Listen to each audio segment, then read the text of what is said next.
Día 32. Una segunda ley. Lo que el incidente del becerro de oro fue para la primera generación en el Sinaí, el episodio de Baal-peor lo fue para la segunda generación en las llanuras de Moab.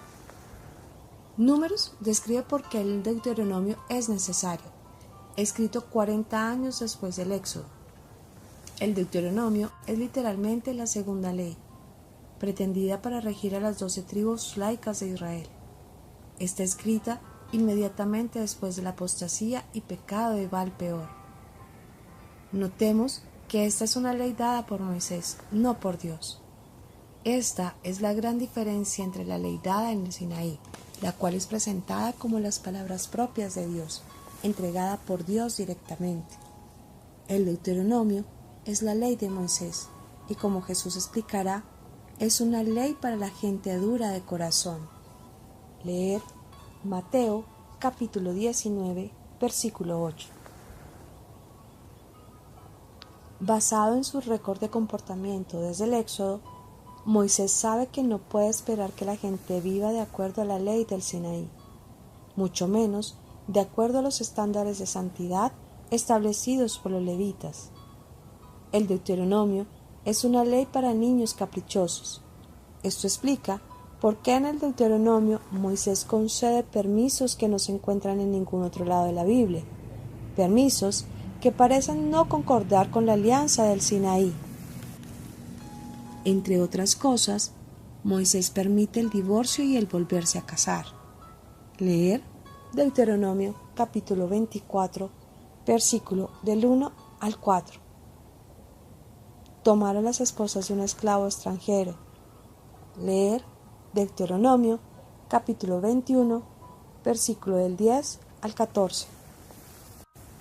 Y la batalla genocida contra los cananeos. Leer Deuteronomio capítulo 20, versículo 16 y 17.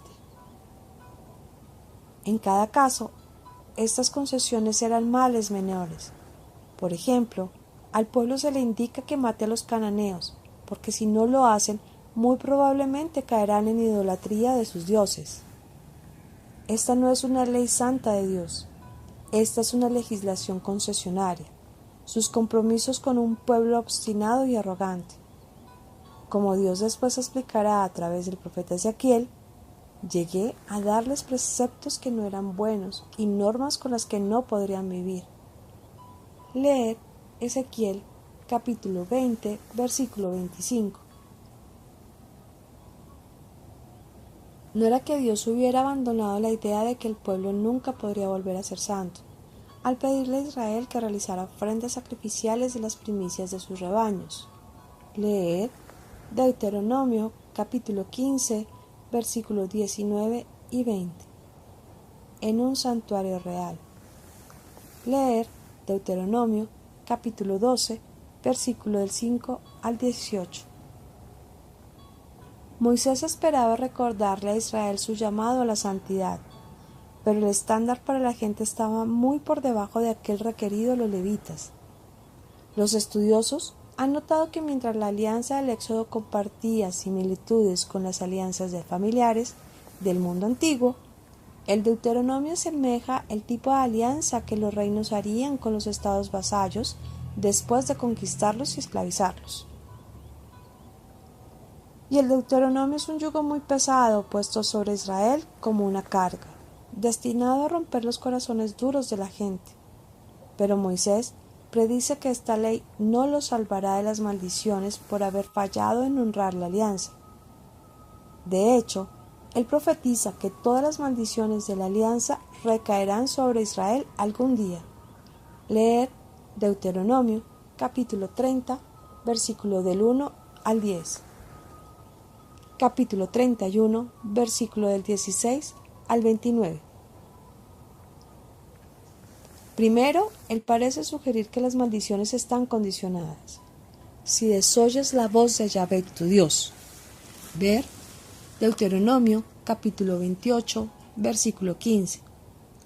Y describe en un lúgubre detalle los castigos del exilio, despojos y demás.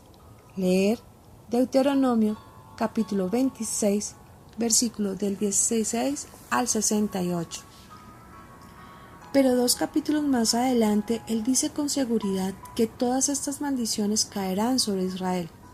Pero cuando esto suceda, Moisés promete: Dios lo salvará una vez más, mostrará piedad una vez más. Si vuelves a Yahvé tu Dios, si escuchas su voz en todo lo que yo te mando hoy. Leer Deuteronomio, capítulo 30, versículos 1 y 2.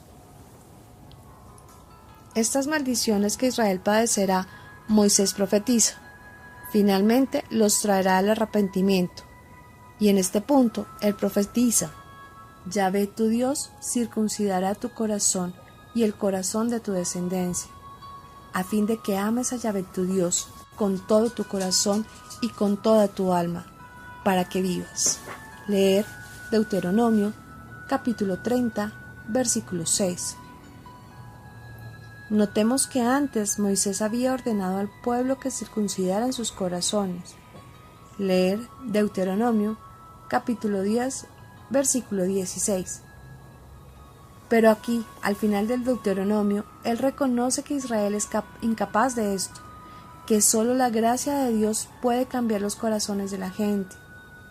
Durante los años de exilio y de cautividad, los profetas exhortaban a Israel a que esperaran por esta promesa.